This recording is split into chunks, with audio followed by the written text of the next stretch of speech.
quick segment for airing of grievances. We've had some spirited airing of grievances in recent weeks.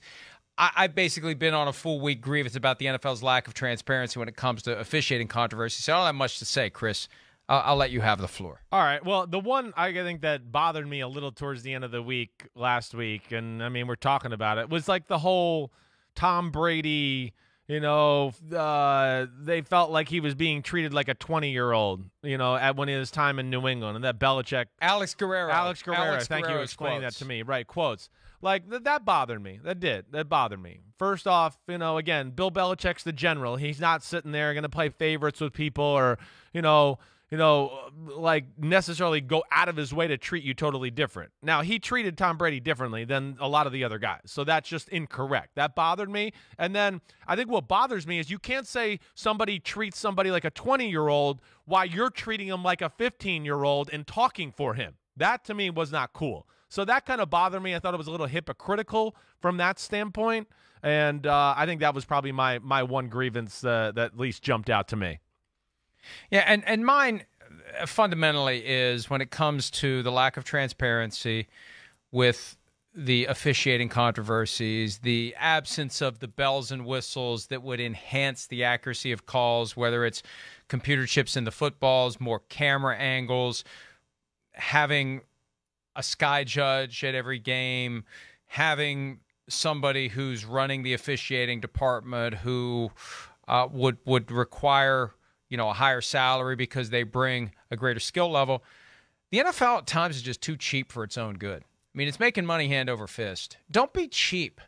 Why are you being cheap on important things? It's one thing to cut costs on where you buy your paper clips or whatever, but these are key positions. These are key factors. These are key dynamics in whether and to what extent people are going to have faith in the integrity of the game. And there are people who think the games are rigged. And the decision to pinch pennies when it comes to technology, when it comes to the best possible personnel, to get calls right, to explain tough calls, to help people believe that the games aren't rigged, it causes more people to think the games are rigged, Chris. That's their biggest concern right now. And I was arguing with somebody about this yesterday because people are still going to bet even if they think the games are rigged. I don't think you have to worry about people not betting or people not watching, although some will opt out. You got to worry about the authorities. You got to worry about prosecutors. You got to worry about Congress. You got to worry about people who look at all this money that is changing hands legally now and saying, we better get involved in this because something doesn't smell right. All because the NFL is not willing to write the checks necessary to fix and improve some of these deficiencies. Yeah, I don't get it. I don't. It makes no sense, Pete used an analogy explaining this a little bit like, hey, like then the average golfer out there has a thing he can look at to go like, oh, the wind's blowing this way, and oh, I'm this far from the hole. We see all these other sports that have these technologies, but you were still using, index cards to figure out a first down, or, oh, wait, the chain link was a little tangled, let me move it, or, I think I saw his arm through a pile of 74 people.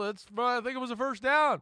I mean, that to me, yes, it's just the inexactness of that is not acceptable in this age anymore. Hi, I'm Mike Tirico, and thanks for watching. Make sure to hit subscribe for the latest news and highlights from NBC Sports.